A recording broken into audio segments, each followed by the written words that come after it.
Mesdames et messieurs, bonsoir et bienvenue à votre magazine de prédilection Synopsis et magazine de la rédaction des canaux Congo Télévision. L'actualité politique de l'ère en République démocratique du Congo marquée par le 35e anniversaire de l'Union pour la démocratie et le progrès social, une année de l'avènement du président Félix à la tête de la République démocratique du Congo ainsi que d'autres considérations légitimes vont constituer l'ossature de cette émission. Pour ce faire, Synopsis reçoit ce jour dans son numéro un habitué de cette émission. Il s'agit donc de M. Norbert Yamba. Il est cadre de l'Union pour la démocratie et le progrès social, président de la nouvelle vision panafricaine et consultant partout et ailleurs. Avec lui, nous allons scruter à fond cette question d'actualité. Bonsoir, M. Norbert Yamba. Bonsoir. Comment voyez-vous le 35e anniversaire de l'Union pour la démocratie et le progrès social, tel que cela va être fêté demain au stade de Martyrs? Je voudrais, dans un premier temps, rendre hommage au père fondateur de l'UDPS, qui, à une certaine époque où il y avait l'apogée de la dictature, ont pris conscience qu'on ne devait pas véritablement laisser le pays disparaître. Comme un seul homme, avec détermination et courage, ils ont rédigé la lettre de 52 pages qui faisait la radioscopie, qui faisait pratiquement l'échographie, le diagnostic de la situation de notre pays. 38 ans aujourd'hui, avec l'association des différents régimes, 32 ans d'une dictature perfectionnée, 22 ans d'une perte. Pourtant, les espérances ont été suscitées. J'allais dire presque 60 ans aujourd'hui, les choses n'ont pas véritablement avancé. Et le père de l'indépendance, le fondateur de l'UDPS, sont là où ils sont, en train ne serait-ce que de remercier les ancêtres, le Dieu créateur, pour avoir fait en sorte que, malgré 37 ans de lutte sans merci, qu'aujourd'hui, plus que jamais, nous puissions justement accéder au poste de président de la République, qui est un poste très stratégique. Mais il faut remarquer que l'UDPS, au travers du président de la République, est en train de mettre en route son programme. Mais il y a toujours des petites difficultés de parcours. Malgré cela, on est déterminé, comme le premier jour de la création de l'UDPS en 82. Et croyez-moi, on a ruminé à ce projet depuis 78, 79, 80. On était véritablement en train de ruminer ce projet, qui du reste a été couronné par la lettre de 52 pages. Quand cela ne tienne, je tiens sincèrement à demander au père fondateur de l'UDPS, il y en a ceux qui sont partis, il y en a ceux qui sont en vie, de profiter véritablement de l'opportunité que nous avons eue en voyant le président Tshisekedi devenir président de la République, pour qu'eux puissent l'inspirer et puissent le documenter et puissent être en interaction dynamique avec lui, de manière qu'il n'ait pas droit à l'erreur, de manière qu'il puisse justement travailler à l'instar de tous les concitoyens congolais, pour qu'ensemble nous puissions relever le défi. Et le vrai défi, c'est de lutter contre la pauvreté de notre peuple, chose qui a été le leitmotiv du combat de l'UDPS depuis 38 ans. Mais outre le fait évoqué, M. Norbert Yamba, là où les bas blessent, c'est le fait que l'Union pour la démocratie et le progrès social, c'est une grande formation politique qui a milité pour l'avènement de la démocratie dans notre pays et que sa survie soit mise en ballottage pour des dissensions internes. Mais écoutez, cher Eddy, dissensions internes, même dans une famille, il peut y avoir des petites querelles. Lorsque vous parlez de dissensions, certes, lorsqu'on est dans un groupe, on se sent mature, on peut tout de même quitter le groupe pour aller véritablement créer son propre groupe. On a vécu cela, encore que cela a été alimenté naturellement par le système de débauchage, de corruption et de pauvreté en fait. Beaucoup de leaders qui sont partis n'avaient pas créé des mécanismes de survie et finalement ils ont été pris comme des petits enfants, etc. Mais quand cela ne tienne, ça ne peut pas être considéré comme des dissensions. Mais moi je voudrais vous apprêter un terme, c'est plus que les contradictions. Or la démocratie elle-même, c'est une gestion des contradictions. Et moi j'ai toujours ressenti à l'intérieur de l'UDPS que ce sont des contradictions. C'est un droit au désaccord. Tous les pères de la démocratie disent qu'une démocratie sans contradiction, c'est un leurre démagogique. Et ce que nous assistons au sein de l'UDPS aujourd'hui, ce sont des contradictions. Mais nous avons un homme qui est devenu l'autorité morale de l'UDPS, qui visiblement a une grande capacité de gestion des émotions et qui pousse véritablement à une harmonisation au niveau de ces différentes contradictions.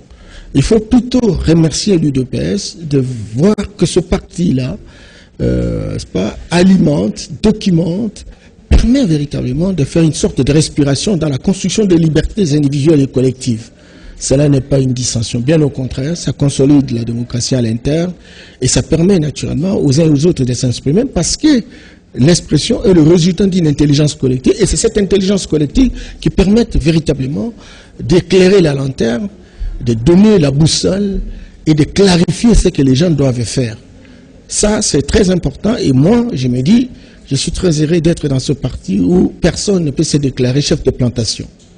Puisque la politique est une projection et une anticipation de l'avenir, 35 ans après, quel bilan faites-vous? 37 ans. 37 ans, oui. Et aujourd'hui, on va fêter demain 38 ans. Oui. Quel bilan? Ben, écoutez, nous avons refusé la compromission pendant 37 ans. Nous avons refusé de trahir notre peuple. Nous avons refusé d'être complices de la pauvreté de notre pays. Nous avons refusé d'être complices de pillage des ressources. Nous avons refusé d'être complices d'enrichissement illicite. Nous avons refusé véritablement de vivre de la mendicité nationale et internationale. Et l'idéal était pour nous de faire en sorte que nous puissions entrer par la grande porte pour permettre à ce que véritablement les Congolais trouvent leur compte. Eh bien, 38 ans après, mais écoutez, nous avons fait un premier pas. Et le premier pas a toujours été le plus long. D'abord, nous n'avons jamais fait la compromission. Aujourd'hui, nous sommes à la présidence. Certes, il y a des institutions subalternes. Or, la Constitution de la République voudrait que ne gouverne la République que ceux qui ont la majorité parlementaire. Nous n'en avons pas, mais nous avons la présidence. Et nous, par l'entremise de notre président, on a décidé ensemble, parce que la préoccupation du Congo et des Congolais est plus importante, et on a construit une coalition avec le FCC, qui en réalité était une entité qui était diamétralement opposée avec nous pendant plusieurs années. Bon, beaucoup diraient que c'est une compromission, moi j'ai dit non. Aujourd'hui, nous n'avons pas de choix. Le président de la République a fait beaucoup de promesses à notre peuple. Il a été élu à suffrage universel direct. Et ces promesses doivent véritablement être concrétisées. Mais pour le faire, il doit avoir un outil qui est le gouvernement. Or, le gouvernement ne peut être composé que par ceux qui ont la majorité parlementaire. Et nous avons intérêt de pouvoir travailler ensemble. Et raison pour laquelle le président accepte effectivement qu'on puisse y travailler. Mais néanmoins, l'article 169 prévoit également que les concertations doivent se réaliser. C'est que très clairement, on est obligé, on n'est pas à l'approche française qui permet la cohabitation, etc. Mais nous sommes dans une sorte de coalition exigée par la Constitution. C'est vrai que les gens diraient, mais vous avez fait la coalition avec le FCC, mais bon, il y a trop de problèmes, etc. Moi, je dis oui, simplement parce que je venais de vous dire qu'on a fait avec eux presque 18 ans. On a vécu comme des chiens et chats. Et aujourd'hui, on est obligé par la volonté de notre peuple de coaliser. Et donc, on est ensemble. C'est vrai qu'au début, ce sont des douleurs, mais à un moment donné, ça va se cristalliser, ça va se stabiliser, les zones de turbulence seront amorties, Et tout un chacun devra voir dans la même direction. Parce qu'aujourd'hui, sincèrement, et lorsqu'on photographie la situation, on a l'impression que, bon, on est en train de former une équipe nationale parce qu'on s'est coalisé. Et puis, dans cette équipe nationale, il y a un coach. Et puis, les joueurs viennent des équipes privées. Il y en a ceux qui viennent de Mazembe, il y en a ceux qui viennent de Vita, de Renaissance, de SMP, compagnie, Bilima. Et puis, quand ils arrivent, ils trouvent un coach et ils doivent suivre véritablement le coach. Et le coach, sur le plan politique aujourd'hui, c'est le président de la République. C'est lui le manager principal. Mais ce qui est vrai, c'est que, et c'est qu'on constate généralement, c'est qu'on a ressenti un sentiment des joueurs qui ne veulent pas couper le cordon ombilical avec leurs équipes de provenance. La tendance générale, c'est de pouvoir écouter plus, n'est-ce pas, leurs entraîneurs, j'allais dire leurs coachs de provenance, que le coach national. Mais on est en train d'avancer lentement, mais sûrement, parce que celui qui véritablement aujourd'hui est coach national, c'est un gars qui est très patient, un gars qui a la grande capacité de gérer les émotions, mais un gars aussi qui sait comprendre ses interlocuteurs. Nous venons de passer une année, lorsqu'on fait le bilan de ce qu'a été le résultat, on a l'impression qu'en fait, on a fait une percée spectaculaire malgré les douleurs d'enfantement. Et je crois que la deuxième, troisième année, les humains vont se stabiliser et à ce moment-là, on peut bien s'entendre à de grands résultats. Mais en fait, les analystes avertis rappellent qu'en une année du pouvoir du président Félix Antoine Tshisekedi Tshilombo, il peut s'y targuer aujourd'hui d'avoir multiplié des déclarations, des bonnes intentions, sans pour autant qu'il y ait des réalisations valables. Qu'en dites-vous? Non, mais écoutez, aussi ça fait partie des douleurs d'enfantement parce que nous avons connu un pays où il n'y avait plus d'intellectuels, il y a plus des instruits, des hommes qui ont des diplômes, mais qui sont des intellectuels de diplômes et non des intellectuels pour construire la République. C'est-à-dire non, les intellectuels de diplômes, ce sont des intellectuels de syllabis, des petits perroquins en train de pérorer à longueur de journée, mais n'apportent rien pour la survie de la République.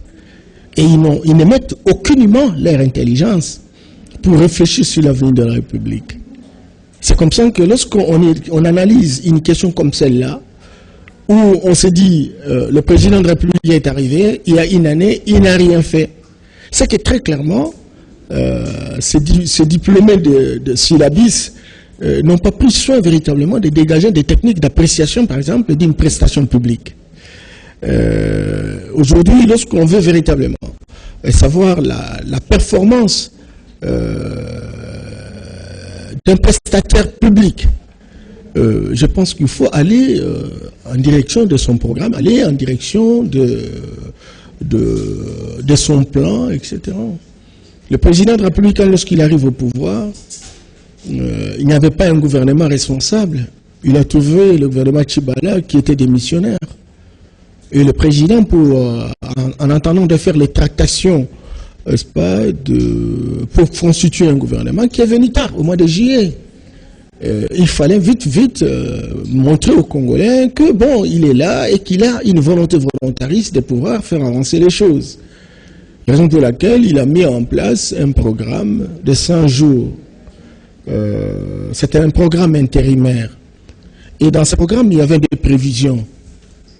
Alors maintenant, lorsque vous voulez analyser la qualité de prestation du président de la République, il faut tabler sur ce qu'il a prévu dans les 100 jours. Oui. Et le budget total par rapport à cette prestation est de l'ordre de 492 millions de dollars. Ce programme a commencé de janvier, j'allais dire février, parce que le président de la République avait prêté son serment le 24 janvier. On était déjà à la fin du mois, donc en partie du mois de février. Et qui est allé jusqu'au mois de novembre. Et c'est au mois de novembre que le gouvernement Iloum Kamba a pris les responsabilités. Depuis le mois de novembre, le président de la République n'avait plus la marge de manœuvre de poser des actes. C'est très important. Et donc, dans ce programme de 100 jours, il a été prévu la question de lutte contre l'insécurité. Oui. Vous savez que la sécurité est un attribut de souveraineté. Et par rapport à cela, ce qui intéresse, ce qui dérange et qui indispose le Congolais aujourd'hui, c'est la situation de l'Est de la République. où on trouve des bandes armées, on trouve des terroristes, etc., qui sont tout le temps en train véritablement de faire des incursions dans cette partie de la République. Et il y avait près de 11 000 militaires qui étaient destinés à pouvoir amener la paix. Et tout le temps, il y avait véritablement, n'est-ce pas, des attaques répétées avec des morts de paisibles citoyens. Et c'est comme ça que le président de la République a promis à nos compatriotes de l'Est, a compromis aux Congolais de reconstruire la paix, de reconstruire la sécurité. Et pour cela, il a déployé, parce qu'il y avait déjà 11 000, il a ajouté, il y avait déjà 11 000, il a ajouté 10 000. Ce qui ferait, on est parti de 11 000 à 21 000 militaires pour quadriller pratiquement tout l'espace. Et vous avez suivi qu'en fait, qu'on a touché les cœurs de ces rebelles, oui, qui frisent une sorte de convergence d'intérêts. Il y a des vautours internationaux, il y a des sous-traitants dans la sous-région, il y a aussi des compatriotes à l'interne qui véritablement tirent les dividendes de cet état de choses. Et donc c'est une guerre très complexe et on ne peut pas trouver des solutions simples à des problèmes complexes. Le président a saisi la balle au bon, est en train d'y travailler, mais au moins nous avons touché les cœurs de tous ces agresseurs. Mais M. Norbert, bien que l'identification de tout cela postule en termes de solutions pour la paix, vous voyez qu'il y a une nécessité aujourd'hui de la vie internationale pour empêcher ou éradiquer ces réseaux criminels transnationaux de la guerre. Vous ne voyez pas que l'État aujourd'hui, en tant qu'unité active, est ici interpellé pour mettre catégoriquement fin à cette guerre qui dérange la population. C'est justement, vous savez Kabea, et raison pour laquelle je dis que les intellectuels doivent aller dans le débat de prospérité. Il faut voir quel est le matériel qu'on déploie à l'Est de la République. Parce que les gens posent la question sur le détournement des fonds. C'est comme si dans les 100 jours, on a beaucoup pris de l'argent. Mais je dis, mais écoute, des matériels sophistiqués qui sont utilisés. Est-ce qu'on sait évaluer combien ça coûte en termes du budget? Mais on est toujours dans les 492 millions de dollars. Et pourtant, dans les 492 millions, on a dépensé seulement 344 millions de dollars. Soit un taux d'exécution de moins de 60%. Ça, c'est évident. Mais écoutez, on a acheté beaucoup de matériel militaire. Et tous les séjours, la ration, le militaire, les munitions, etc., de 21 000. On a même changé des équipes, les états-majors. On a pris des chefs d'État, le chef militaire ici, pour les amener là-bas, et on leur avait donné un devoir de pouvoir amener la paix. Il n'y a pas que la sécurité. Il y a autre chose. Un autre attribut de souveraineté, c'est la santé. Aujourd'hui, lorsque vous regardez ce qui s'est passé, c'est pas au camp Tchachi, où les enfants travaillaient même sur les sols, l'école était complètement en lambeaux, etc. Ces écoles qui fonctionnaient comme des petites écoles, etc., mais sont devenues des complexes scolaires, de matériel sophistiqué. Les enfants sont garantis. Et je vous dis qu'en toute sincérité, sur les 138 écoles, on est là avec 119 écoles. 119 écoles. Mais c'est excusez, il faut que je termine. Oui. Et les centres de santé, c'est aussi un attribut de souveraineté. 45 centres de santé. Et puis il y a la gratuité de l'enseignement. Vous savez qu'il y avait combien? Plus de centaines de mille d'enseignants. Et de nouvelles unités, s'il vous plaît. Et aujourd'hui, on a pratiquement terminé cette dette-là de nouvelles unités. Et ça a coûté combien? Aujourd'hui, nous avons au moins les résultats. 2 500 000 enfants ont trouvé, ont refait leur scolarité parce qu'ils étaient tous en déperdition. Vous voyez quelle performance! Et il n'y a pas que ça. Les infrastructures. Parce qu'on a tendance générale, écoute, les gens tirent des conclusions non concluantes en disant, c'est comme si tous les programmes de 492 millions de dollars concernaient essentiellement les sauts-moutons. Or, les sauts-moutons ne renferment seulement que 46 millions de dollars. 46 millions de dollars. Voilà. Alors maintenant, on tire des conclusions, on dit, comme les sauts de moutons ne sont pas terminés, et donc, on n'a rien foutu. Entre-temps, au lieu de dire que les travaux sont inachevés, on peut dire que les travaux sont en cours de réalisation. Et les gens tirent des conclusions en disant, écoute, les sons de moutons ne sont pas terminés, c'est comme si on a arrêté le projet. Mais pourquoi toutes ces controverses autour de ces sauts de moutons? Et pourquoi s'inventer un bouc émissaire où on parle toujours aujourd'hui de Vital Kamerhe qui est à la base du ralentissement des travaux? Non, mais écoutez, Vital, bouc émissaire, qui dit qu'il y a un bouc émissaire? Mais en fait, les différents cadres de l'Union pour la démocratie et les progrès sociaux. Vous avez suivi ça? Oui. Par l'entremise du président? Non, on cite Vital Kamerhe d'être à la base de tout ça. Non, écoutez, il faudrait restituer les faits. Oui. Lorsque le président met en place un programme, oui. Ce programme-là est, je vous ai dit, donner le coût. Mais il fallait un coordonnateur du programme. Et un programme, ça veut dire quoi? Un programme, c'est un ensemble de projets. Oui. Il y a programme route, il y a projet route, il y a programme projet santé, projet éducation, projet sécurité, etc. Et dans chaque projet, il y a des chefs de projet. Mais ceci constitue naturellement un programme. Mais il faut qu'il y ait un coordonnateur qui a un droit de regard sur les différents projets. Et donc, lorsque on débloque l'argent pour les militaires, il faudrait quelqu'un qui a un droit de regard pour dire et faire le rapport au président que voilà, on a débloqué autant, voilà, où est-ce qu'on en est. Tous ces gens qui reçoivent les moyens ont un devoir de redevabilité vis-à-vis du coordonnateur. Et le coordonnateur a un devoir de redevabilité vis-à-vis du président qui l'a chargé. C'est très important. Et donc, celui qui a été coordonnateur de ce programme, c'est Vital Kamerhe. Oui. Et donc, lorsque on fait des sauts de moutons, il y a des structures techniques de l'État qui avaient été responsabilisées. Vous avez la voirie, l'OVD, et vous avez l'office de route. Ils se sont répartis naturellement, c'est pas les kilomètres. La voirie urbaine, c'est l'OVD, c'est 40 kilomètres. Raison pour laquelle vous avez des avenues comme Kulumba, des avenues comme Tourisme, Koutou, Lombakiadi, Université, ont été requinquées. Et donc, ça, c'est l'OVD. Il y a aussi les sauts de moutons. Et le fil de route aussi en a aussi ses responsabilités parce que le fil de route est en train véritablement de travailler dans les cadres de routes d'intérêt national. Et dans les proportions qui ont été arrêtées par le programme, le fil de route s'en occupe. C'est pas seulement Kinshasa.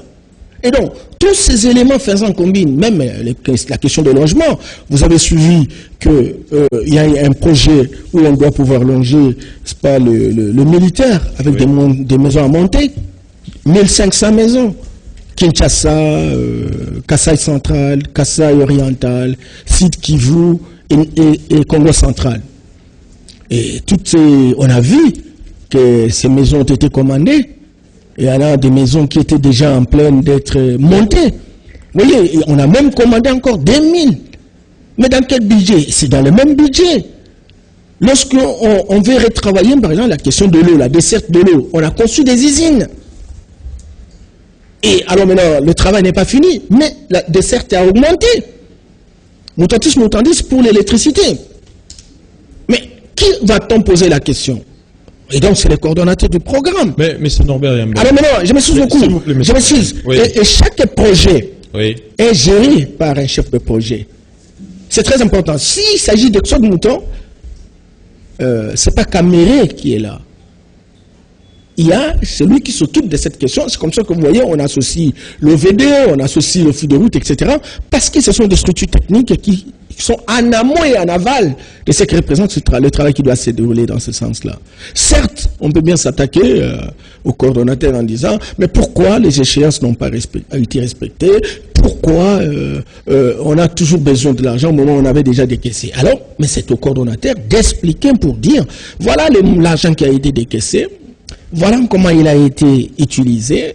Voilà les réalisations. Voilà ce qui reste à faire. Voilà les difficultés que nous avons eues pour que nous puissions véritablement réaliser ce travail-là. » Écoutez, le faire c'est donc répondre à son devoir de redevabilité vis-à-vis du peuple congolais, parce que ce sont les Congolais qui, aujourd'hui, sont dans une situation de réclamation, etc.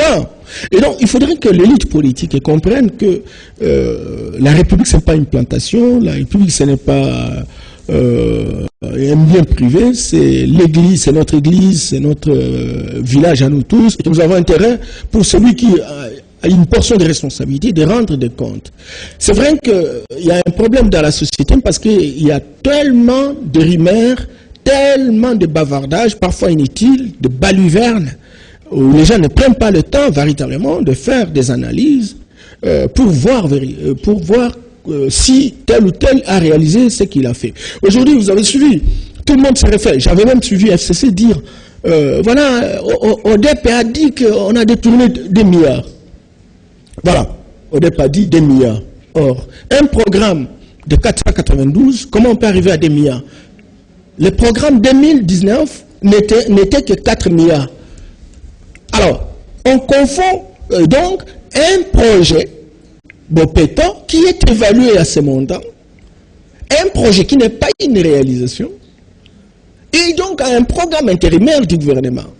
Ça s'appelle la diffamation, l'intoxication. Lorsqu'on dit qu'il y a surestimation, par exemple d'une école, je prends l'Institut Mokengeli, je m'excuse beaucoup, oui. Mais l'Institut Mokengeli, hier c'était un lambeau, mais aujourd'hui c'est vraiment un complexe scolaire. Non, mais c'est normal, bien que tout ce que vous venez, en fait, malgré ce que vous venez d'évoquer, mais avec des chiffres, je dirais, contradictoires, voire même non fiables sur les taux d'exécution du programme des 100 jours du chef de l'État, certains au cadre de l'Union pour la démocratie et le progrès social veulent placer tous les malheurs dans les chefs de Vital Kamerhe.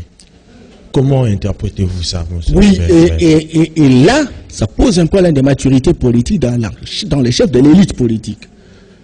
Tout citoyen congolais peut pouvoir interpeller par rapport à cette question. Parce qu'il est anormal que sur 3 entités, nous avons 3 chiffres différents. Ce n'est pas correct. Vital Kamerhe passe à Top Congo. Il nous dit que le taux de réalisation, la performance par rapport au programme dans son ensemble, 70%. Taux d'exécution, 64%. OK. Oui. Et le ministre des Finances va passer à son tour. Ce qui du reste est un spectacle désolant. Parce que c'est qui ont la responsabilité de discuter à l'intérieur du Conseil des ministres, au lieu de régler cette question ou harmoniser à l'intérieur du Conseil des ministres, sont sortis dehors pour nous présenter un spectacle désolant, même si les ridicules ne tuent pas dans ce pays. Et voilà, le ministre vient pour dire taux de performance, n'est-ce pas, ça ne peut pas atteindre 70%, on est à moins de 50%, ou tout au plus 50%, et le taux d'exécution c'est 70%. Et lorsque il y a trop de réclamations dans les chiffres de notre peuple, parce qu'il y a des chiffres qui se contredisent et s'opposent diamétralement, et alors maintenant, le président de la République a interpellé le gouvernement, et le Premier ministre prend la responsabilité de mettre en place une commission pour voir un clair par rapport à cette question. Toute analyse faite, il y a d'autres chiffres qui naissent. Le premier chiffre, c'est autour du taux de performance. En tout cas, j'ai entendu le vice-premier ministre du budget dire que bon, on est dans les proportions de 50 à 60%. Ok, ça c'est le taux de réalisation. Et puis bon, le taux d'exécution, c'est dans les mêmes proportions, donc dans les 50%. Donc voilà 3 chiffres largués sur la place publique, mais qui a tort, qui a raison? Et pourtant les mêmes personnes qui travaillent dans la même entité. Mais c'est donc... Est-ce que vous comprenez la grandeur et la gravité de la chose? Avec toutes ces contradictions, M. Norbert, vous ne voyez pas que le malheur aujourd'hui pour la République démocratique du Congo de n'est jamais connu une révolution de nature à débarrasser la classe, le peuple congolais d'une classe politique foncièrement égoïste? Ben, écoute, révolution, mais c'est la même classe politique. Vous savez, nous avons connu 80 ans de colonisation. Nous avons connu 32 ans d'une dictature perfectionniste.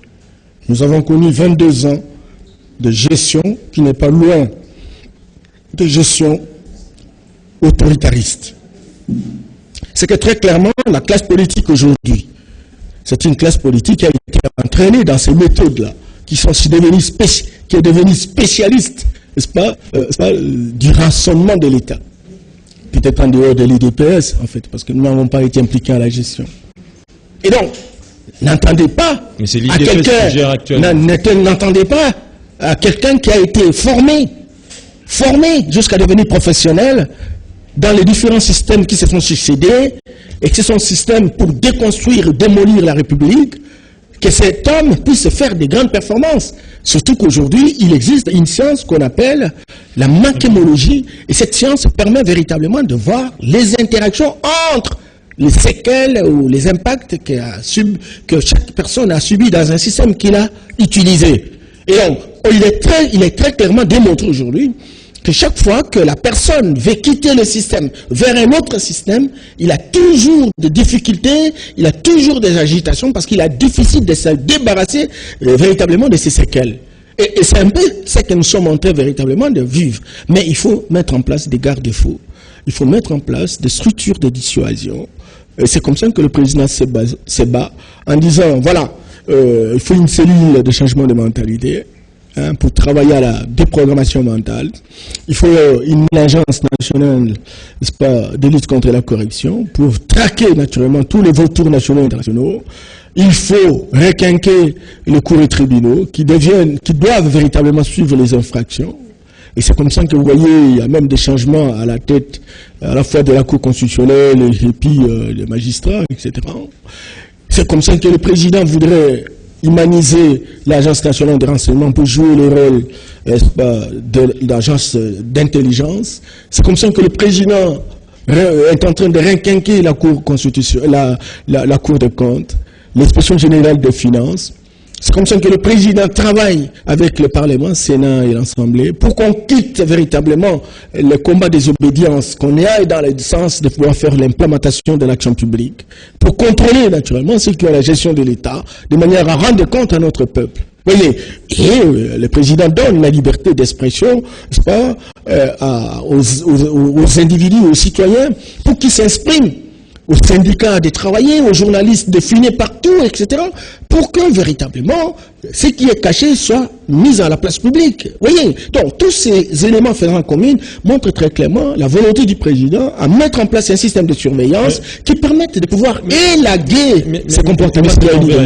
On peut toutefois citer aujourd'hui les individus. Vous ne voyez pas que la prépondérance accordée aujourd'hui à la gratuité de l'enseignement des bases ne pouvait qu'en toute logique déranger les priorités initiales. Mais quand on ne commence pas quelque chose, on ne commencera jamais. L'école ou l'éducation est un attribut de souveraineté. Un pays qui ne sait pas prendre en charge l'enseignement, c'est un pays irresponsable, n'est pas souverain. Un pays qui est incapable de prendre en charge la santé, la sécurité et l'alimentation, c'est un pays irresponsable, c'est un pays qui n'existe pas. C'est très important, mais il faut que l'intellectuel congolais connaisse son rôle, qu'on puisse véritablement établir une sorte de priorisation de ce qui représente les différents secteurs de la vie nationale.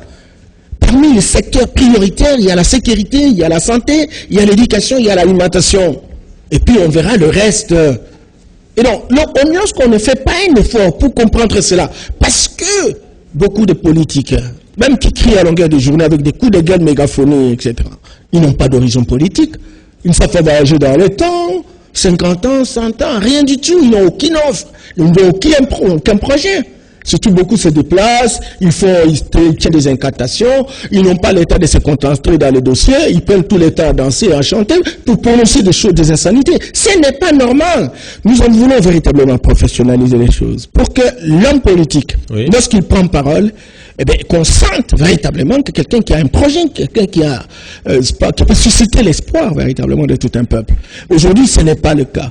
On va dire que Chilombo il n'est pas compétent, c'est un patin, Chilombo ne fait rien, etc. Écoutez, tout ce que je viens de vous parler ici, est-ce que ce sont des promesses ou ce sont des réalisations? Comment un homme politique qui aspire à devenir président de la République ou à devenir ministre ou député ne sait pas faire la différence entre une promesse et une réalisation? Ça, c'est un danger public. Encore qu'il faut faire la différence entre une réalisation et un résultat. Et vous avez suivi le programme présidentiel, c'était un programme politico-technique. Pour une fois, on nous a amené sur un terrain, n'est-ce pas, politique et technique, où on parle avec la culture, avec les statistiques. Parce qu'on n'a pas cette culture dans ce pays. Il faut vraiment la s'aimer pour que ça puisse germer. Et voilà. Donc, on est sur ce terrain-là. Moi, j'étais dernièrement invité avec un compatriote de l'opposition, etc. J'étais avec lui. Il a balancé les chefs de l'État. Certes, c'est une liberté, il lui reconnaît, ça c'est évident. Mais encore que lorsque vous vous dites des choses, il faudrait que ce soit des choses réelles. Et donner le minimum de temps à ton intelligence de réfléchir. Comment vous venez critiquer, vous n'avez aucun... C'est comme quand il me balance le rapport de l'ODEP pour dire, écoutez, il y a une surestimation. Mais aucun chiffre ne démontre dans ces rapports. Je les lis à maintes reprises. Qu'on me dise très clairement que voilà, telle action qui a été réalisée devrait coûter autant, mais ça a coûté autant. Mais là, on doit remettre sur la sellette la question de la crédibilité de l'ODEP. Bien entendu, il doit cesser de prendre des risques qui risquent véritablement de démontrer que, bon, il a commencé à faire comme les hommes politiques. C'est pas correct. L'ODEP, et je connais son président, c'est un ami qui a une grande compétence, économiste de son État, etc. Mais il faut aller à la source et chercher l'information. Vous ne pouvez pas balancer, n'est-ce pas, à la place publique, que voilà, le gouvernement ou le président de la République a fait une surestimation sur une action, et que vous n'avez pas les chiffres de départ et les chiffres d'arrivée, et que vous n'êtes pas allé en destination pour aller chercher véritablement les éléments. Il faut vérifier, il faut contre-vérifier. Revenons un peu à ces travaux des sauts des moutons. À ces jours, vous ne voyez pas qu'il est un fait que ces travaux lancés depuis plusieurs mois semblent quelque peu piétinés dans leur ensemble avec ces ralentissements des travaux. Bien entendu, mais je vous ai dit que ce sont des douleurs d'enfantement. Vous avez suivi 3 chiffres. Eh bien, cette confrontation permet à ce que, véritablement, on va être clair par rapport à ça. Entre-temps, la population éprouve des difficultés sérieuses de mobilité. Mais est-ce que le président est tranquille pour ça? Vous avez suivi, vous êtes journaliste. N'est-ce pas, il s'est déplacé, il est allé partout. Il a suivi. Pour regarder. Mais je vous demande, parce que hier, j'ai été sur la route de l'aéroport. Certes, j'ai vu qu'il y avait des difficultés, mais le chef de l'État était là. Allez aujourd'hui voir comment... C'est spectaculaire, parce que la commission qui a été mise en place par le gouvernement, c'est justement de sortir, a pris une décision exceptionnelle. Au regard de tout ce qu'on a entendu, écoutez, il fallait mettre en place ce qu'on appelle des procédures d'urgence pour sortir l'argent et remettre à qui des droits de manière à terminer ce travail-là. Et quand je regarde ici à Sosimat, quand je regarde ce qui se passe à Mandela et le long de l'avenue jusqu'à l'aéroport, ces moutons sont en train d'être véritablement construits et qu'il a été promis. Parce qu'il faut que l'on écoute aussi ce que pense l'autorité. On a promis que d'ici le 30 juin, en tout cas l'indépendance de notre pays, il faut que ce mouton se termine. Et raison pour laquelle le président est en train de faire pression lorsqu'il se déplace lui-même. Et c'est là que je demande actuellement à ceux qui ont reçu de la responsabilité de faciliter la tâche au président de la République. Il ne peut pas, pour qu'on réalise quelque chose, soit derrière les gens, écoutez, là, écoutez, moi aussi, alors maintenant on va lui demander d'aller à 2000 km à Bafasende, ou je ne sais pas, aller à Calais, je ne sais pas, ou aller à Lomila, non. Mais c'est normal, même. Vous ne voyez pas que c'est aussi ici l'occasion de souligner que pour ce genre de travaux, des sauts des moutons dont la vocation est de recevoir au quotidien plusieurs centaines de tonnes de véhicules, on ne doit pas donc, je dirais, expédier les travaux pour exposer les usagers au drame. Il faudra encore du temps pour bien recadrer les choses au sein des différents chantiers. Bien entendu, c'est comme ça que ces sauts de moutons ne vont pas se terminer au même moment. Oui. Et donc, il y a eu des achats. Vous savez que dans ces sauts de moutons, vous voyez, il y a des fers qui sont montés. Hein, oui. C'est monté à partir de lieux d'achat et ça vient ici comme matériel importé. Et donc, je pense que lorsqu'on va couler le béton, il y a un temps relativement prévu et cela sera observé. Et c'est sur base de cette analyse, avec toutes ces spécificités techniques, qu'on a essayé de projeter jusqu'au 30 juin pour dire que si on considère les différentes étapes dans la construction, on peut être assuré qu'en ayant le 30 juin, ces sautes-moutons peuvent se terminer s'il n'y a pas d'autres difficultés de parcours. C'est comme aujourd'hui, par exemple, en Chine, le transport devient très difficile. Si dans l'hypothèse qu'on a acheté le matériel en Chine, avec le coronavirus, on fait comment?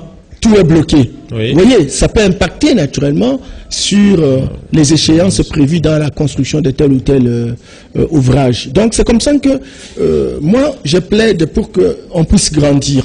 On ne peut pas faire une démocratie pendant 30 ans et puis n'est pas justement et on ne fait pas un effort pour grandir. Or la démocratie c'est la vérité et vous ne pouvez pas balancer quelque chose sur la place publique sans que ça soit vrai. C'est comme à un moment donné vous avez suivi quand un opposant qui se réclame président de la République et président légitime, etc. et qui dit que non, balkanisation c'est 70%, avec des chiffres précis, tel 55, tel autre 15%. Et il n'a jamais monté une enquête, il ne s'est référé à aucun rapport qui constitue une source scientifique pour faire une telle déclaration. Ça s'appelle de l'intox et c'est du populisme. Et quand vous avez une telle catégorie de politiques qui aspirent à prendre des responsabilités, ils sont les gens. Et alors ça devient un danger public.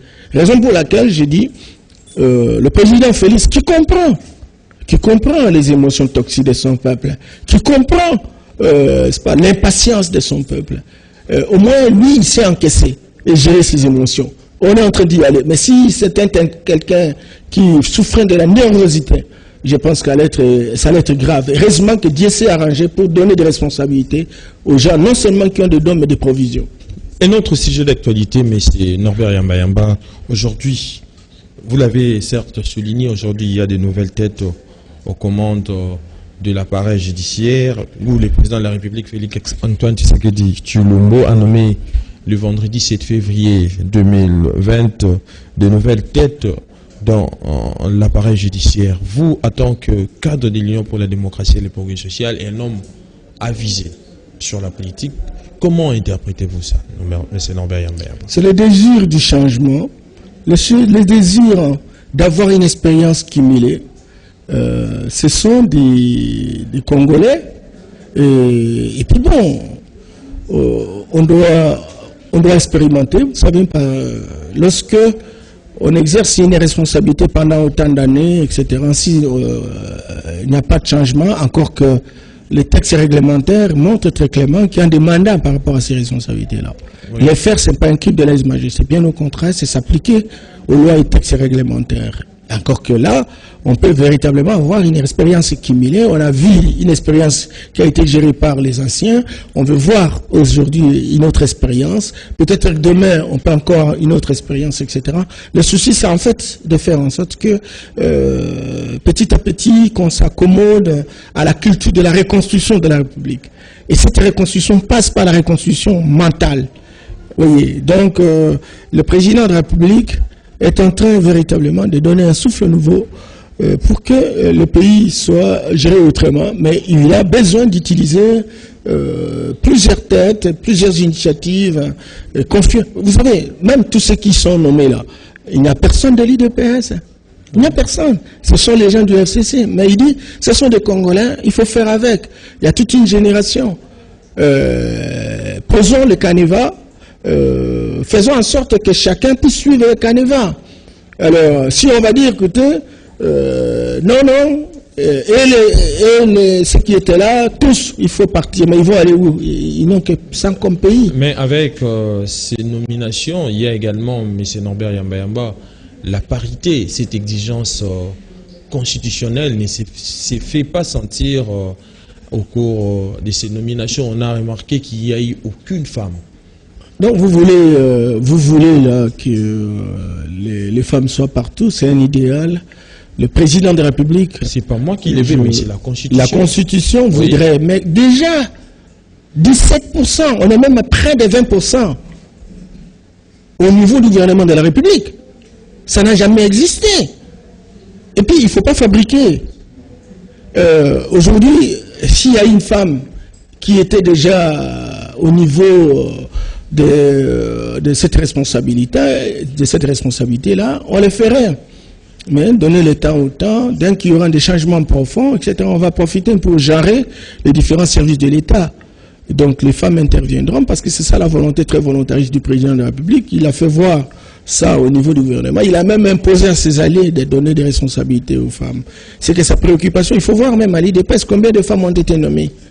C'est pratiquement 50-50. C'est comme ça. Ça, c'est la volonté du président de la République. Mais ça va venir. Ça va venir. Est-ce que pour une fois, vous avez... Est-ce que le chef de l'État n'avait pas estimé que les femmes pouvaient avoir un bon sens pour diriger ces instances judiciaires, M. Norbert? Non, mais écoutez, attention. Toutes les générations dans notre pays sont brûlées. Parce qu'il n'y a pas eu de structures qui dissuasaient les comportements. Mais il devait quand même respecter ses prérogatives constitutionnelles. Oui, mais écoute, on n'a pas un magistrat comme ça. Il faut voir dans la filière, il faut voir qui a le cursus, etc. Et dans la foulée, si on voit il y a une dame, on peut construire les équilibres. Mais n'oubliez pas qu'à ce niveau-là, il y a aussi une répartition. Il y a une répartition de ces postes-là. Et donc, il ne peut pas aller au-delà. Et c'est comme ça qu'il s'est arrêté de ce qu'il a trouvé. Mais à la longue, au fur et à mesure que des gens vont se distinguer par leur prouesse, etc. Pas seulement créer des associations.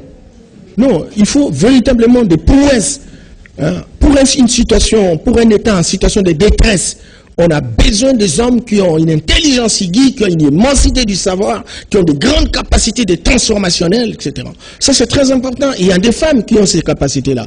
Et au fil du temps, au regard de prestations de tout un chacun, et puis bon, voilà, donc on verra, on va les identifier, etc.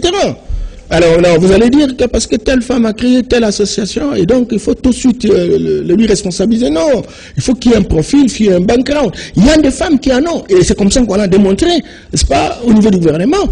Mais au magistrat, mais il faut voir l'inventaire, encore qu'à ce niveau-là, il y a un conseil qui se réunit et qui visiblement peut faire aussi des propositions par rapport à ça. Donc moi je pense que le chef de l'État, ça c'est son souci, encore que nos femmes aussi se battent, c'est pas comme les hommes, etc., qui ne puissent pas se contenter essentiellement du quota, et que bon, ils se battent, qu'elles se battent.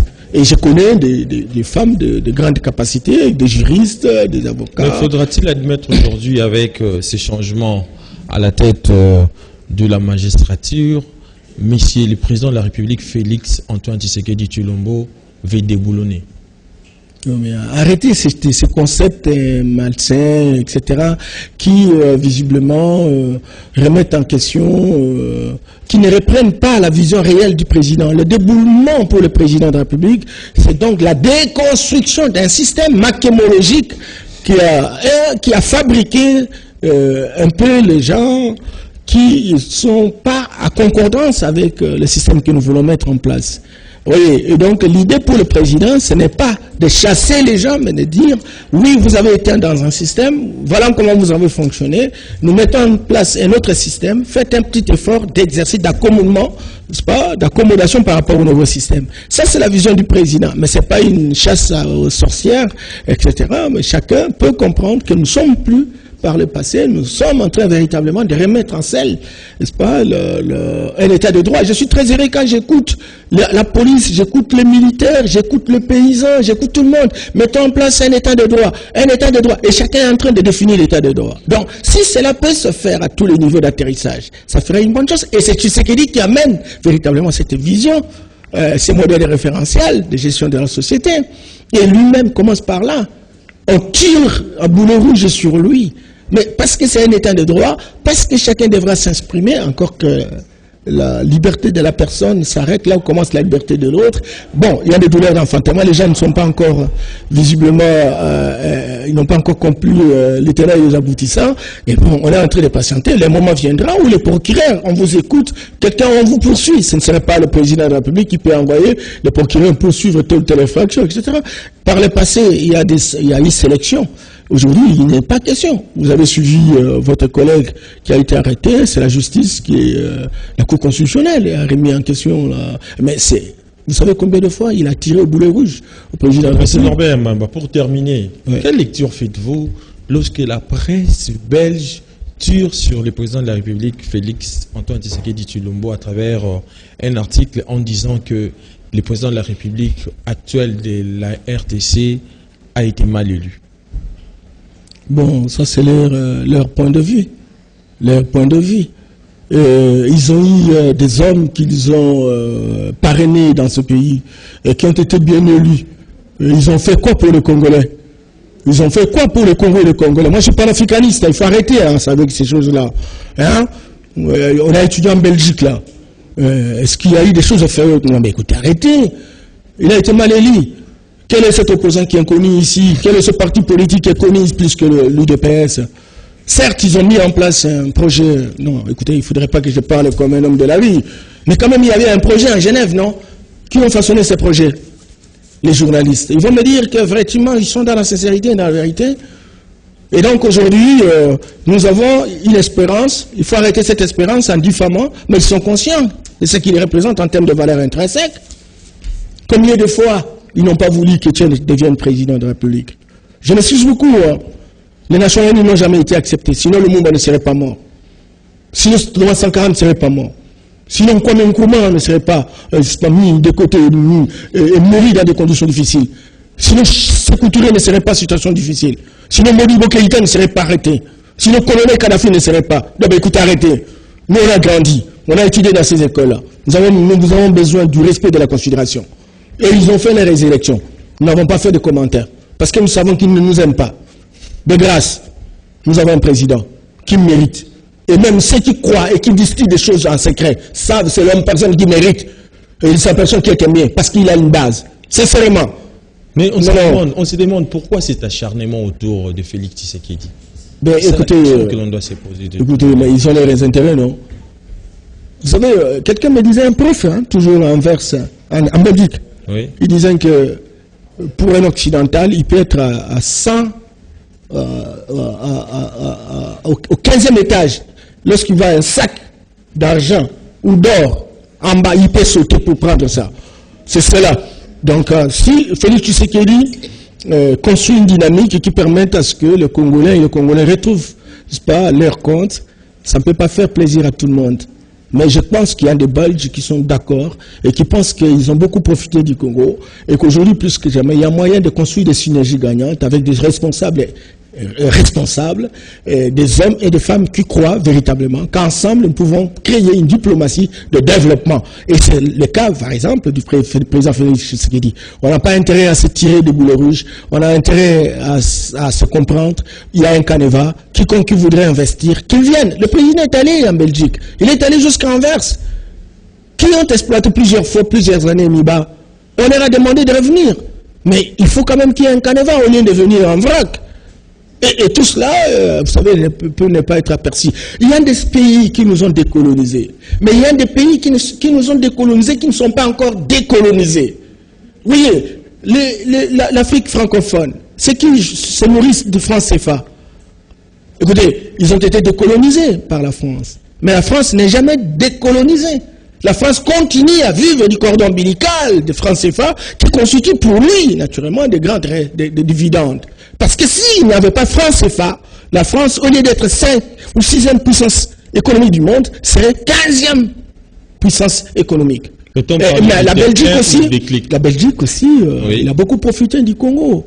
La Gécamine, vous savez, l'union minière du Haut-Katanga. Écoutez, c'était la Belgique. Il n'y a pas que ça. Beaucoup de projets ont fonctionné ici. C'est la Belgique. Alors maintenant, il faut qu'à un moment donné, qu'ils comprennent que nous avons grandi. Et on ne peut pas continuer comme ça. Vous savez, l'Europe aujourd'hui a une croissance moyenne de 0%. Non, nous sommes arrivés pratiquement à la fin de cette émission. Votre mot pour terminer. Non, je voudrais dire que je n'ai pas aussi le temps. Aujourd'hui que nous voulons construire un village planétaire, on a intérêt qu'on mutualise les efforts Le Congo a besoin de Belges, a besoin des États-Unis, a besoin de la France, de tous les pays africains, pays asiatiques, etc. Parce qu'ensemble, nous pouvons relever les défis. Des grands pays qui sont des grandes puissances comme les États-Unis nous ont démontré. L'Amérique, les États-Unis ont une dette extérieure équivalente de son produit intérieur brut. Plus de 18 000 milliards de dollars de dette extérieure. C'est très clair que nous aussi, nous avons besoin de Belges, nous avons besoin des autres, mais encore qu'on construise un partenariat équilibré, où on se respecte les uns les autres. Il est anormal de quitter chez soi et de venir véritablement quitter, critiquer, balancer sur la place publique quelqu'un qui a suscité des espérances, dont le peuple croit, et qui est en train de refaire la confiance, l'estime de soi, et qui confirme naturellement ce que nous appelons l'affirmation de soi. Je voudrais également demander au FCC, à l'INC, à l'IDPS, de déconstruire les émotions, de débrancher les émotions. Soyons ensemble. La situation de notre peuple est gravissime. On a besoin que nous puissions construire des synergies gagnantes. C'est de cette manière-là, y compris la MOUCA. Et qu'aujourd'hui, plus que jamais, et ça je m'adresse au président de la République, s'il advenait que vous voulez sortir par les ordonnances pour la nomination des mandataires de l'État, qu'ils profitent également de ceux qui sont à la MOUCA. Qui ont le profil, qui ont le background, les Congolais. Même les négociations qui ont été faites auraient pu véritablement donner un espace grandissant au président de la République pour choisir les meilleurs des Congolais. De manière que, oui, bien entendu, le président, il faut qu'il ait espace. Tous les Congolais, y compris ceux qui sont dans l'opposition, peuvent assumer des responsabilités dans notre pays. Et donc, même dans les négociations, oui, l'IDPS est allié, oui, il y a le cash, oui, le FCC, mais il y a des hommes, des Congolais qui sont un peu presque disséminés à travers le monde, qui sont compétents, qui peuvent rendre des services de qualité à notre peuple, et on a besoin de les récupérer pour les responsabiliser de manière que nous puissions sortir véritablement de cette zone de turbulence. On en a besoin encore que le président ait un espace, une marge de manœuvre, et il en a parce que la Constitution le permet. Eh bien, nous sommes arrivés pratiquement à la fin de cette émission. On se retrouve le vendredi prochain avec un autre invité. D'ici là, portez-vous bien et bonne